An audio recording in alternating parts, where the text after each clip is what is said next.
Hi hello ನಮಸ್ಕಾರ, welcome back to ಆದಿಸಾ TV. ಈಗ 2 ದಿವಸಗಳಿಂದ ಜಾಹ್ನವಿ ಅವರು ದೊಡ್ಡ ಮನೆ ಹಬ್ಬದಲ್ಲಿ ಏನು ಕಲರ್ಸ್ ಕನ್ನಡ ಹೆಡ್ ಜೊತೆ ತುಂಬಾ ಜಗಳ ಆಡಿಕೊಂಡು ಹೊರಗಡೆ ಬಂದಿದ್ದಾರೆ. ಹಾಗೆ ಕಲರ್ಸ್ ಕನ್ನಡದವರು ಅವ್ರನ್ನ ಬ್ಯಾನ್ ಮಾಡಿದ್ದಾರೆ ಅಂತ ಎಲ್ಲ ಕಡೆ ಸುದ್ದಿ ಓಡಾಡ್ತಾ ಇತ್ತು.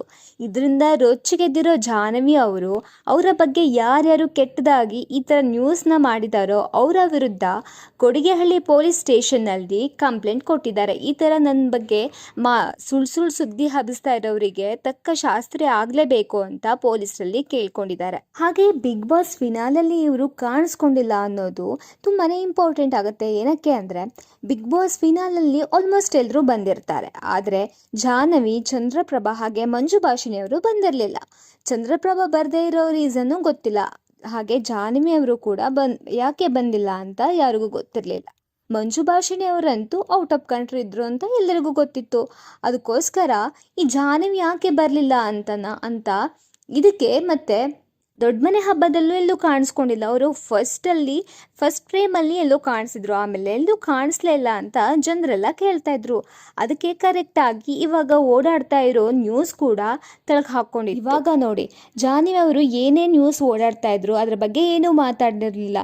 ಫಸ್ಟಿಂದನೂ ಅವರಿಗೆ ತುಂಬಾ ಟ್ರೋಲ್ ನಡೀತಾ ಇದ್ರು. ಬಿಗ್ ಬಾಸಿಂದ ಬಂದಮೇಲೆ ಅದು ತುಂಬಾ ಆಗ್ಬಿಟ್ಟಿತ್ತು ಅಂತ ಹೇಳ್ಬೋದು. ಹಾಗೆ ಅವರು ಗಿಲ್ಲಿ ವಿರುದ್ಧ ಮಾತಾಡಿರೋದಕ್ಕೆ ಗಿಲ್ಲಿ ಫ್ಯಾನ್ಸ್ ಅಂತೂ ತುಂಬಾ ಟ್ರೋಲ್ ಮಾಡ್ತಾ ಇದ್ರು.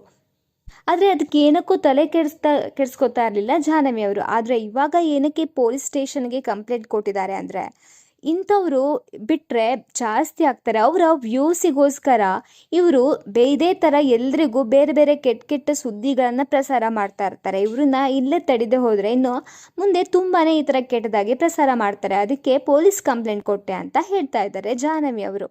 ಇದಕ್ಕೆಲ್ಲ ಆನ್ಸರ್ ಕೊಟ್ಟಿರೋ ಜಾಹ್ನವಿ ಅವರು ಏನು ಹೇಳಿದ್ದಾರೆ ಅಂದರೆ, ನೋಡಿ, ನನ್ನ ಚಾನೆಲಿಂದ ಬ್ಯಾನ್ ಮಾಡಿದ್ದಾರೆ ಅನ್ನೋದು ಶುದ್ಧ ಸುಳ್ಳು. ಇದೊಂದು ಬೇಸ್ಲೆಸ್ ಎಲಿಗೇಷನ್ ಅಂತ ಹೇಳ್ಬೋದು.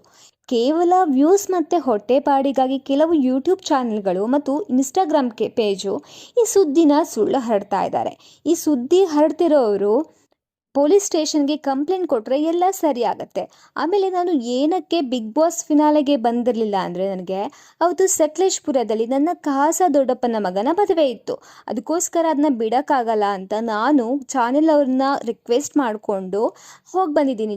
ಚಾನೆಲಲ್ಲಿ ರಿಕ್ವೆಸ್ಟ್ ಮಾಡಿದರೆ ಅವರು ಬಿಡ್ತಾರೆ. ಅದೇ ಥರ ನಾನು ದೊಡ್ಡ ಮನೆ ಹಬ್ಬದಲ್ಲಿ ಅವತ್ತು ಫಸ್ಟ್ ಎಲ್ಲ ಚೆನ್ನಾಗಿ ಒಳ್ಳೆ ಕಂಟೆಂಟೇ ಕೊಟ್ಟಿದ್ದೆ. ಗಿಲ್ಲಿ ಹತ್ರ ನಾನು ಕಾಲ್ಗೆಜ್ಜೆ ಅದೆಲ್ಲ ಕಂಟೆಂಟ್ ಮಾಡಿದ್ದೆ.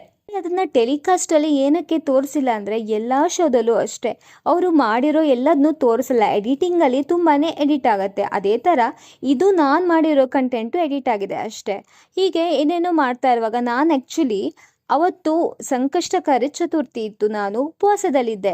ಇದೇ ಥರ ಮಾಡ್ತಾ ಇರುವಾಗ ನನಗೆ ತುಂಬಾ ಒಮಿಟಿಂಗು, ತಲೆನೋವೆಲ್ಲ ಸ್ಟಾರ್ಟ್ ಆಯಿತು. ನನಗೆ ಕುತ್ಕೊಳ್ಳೋಕ್ಕೆ ಆಗಿಲ್ಲ. ಅದಕ್ಕೋಸ್ಕರ ಅಲ್ಲಿಂದ ನಾನು ಕೇಳಿಕೊಂಡು ಹೊರಗಡೆ ಬಂದೆ ಅಷ್ಟೇ. ಅದನ್ನು ಬಿಟ್ಟರೆ ಮತ್ತೆ ಏನೂ ಆಗಿಲ್ಲ. ನನಗೆ ಮತ್ತು ಚಾನೆಲ್ನವ್ರ ನಡುವೆ ಯಾವುದೇ ಸಮಸ್ಯೆ ಇಲ್ಲ. ನನಗೆ ಆ್ಯಂಕರಿಂಗ್ ಮಾಡೋಕ್ಕೆ ಕರೆದಿದ್ರು. ಆದರೆ ಈಗ ಸಿನಿಮಾದಲ್ಲಿ ಬ್ಯುಸಿ ಇರೋದ್ರಿಂದ ಈ ಪ್ರೋಗ್ರಾಮ್ ಮಾಡೋಕ್ಕೆ ಆಗಿಲ್ಲ ಅಷ್ಟೇ. ಮುಂದಿನ 6 ತಿಂಗಳವರೆಗೆ ಅವರು ಅದೇ ವಾಹಿನಿಯ ಅಗ್ರಿಮೆಂಟಿನಲ್ಲಿ ಇದ್ದಾರೆ. ಅದಕ್ಕೋಸ್ಕರ ಬೇರೆ ಯಾವ ಚಾನಲಲ್ಲೂ ಕಾಣ್ತಾ ಇಲ್ಲ. ಆದರೆ ಮೂವಿಗಳಲ್ಲಿ ಮಾಡ್ಬೋದು. ಸುಗೇಯರೇ, ಜಾಹ್ನವಿ ಅವರ ಪ್ರಕಾರ ಎಲ್ಲ ಸುದ್ದಿಗಳು ಫೇಕ್. ವ್ಯೂಸಿಗೋಸ್ಕರ ಯಾರೋ ಮಾಡಿರೋ ಕೆಲಸ ಇದು. ಇದರ ಬಗ್ಗೆ ನಿಮ್ಮ ಅಭಿಪ್ರಾಯವೇನು? ಕಮೆಂಟ್ ಮಾಡಿ ತಿಳಿಸಿ. ಹೆಚ್ಚಿನ ಮಾಹಿತಿಗಾಗಿ ನಮ್ಮ ಚಾನೆಲ್ನ ಸಬ್ಸ್ಕ್ರೈಬ್ ಮಾಡಿ.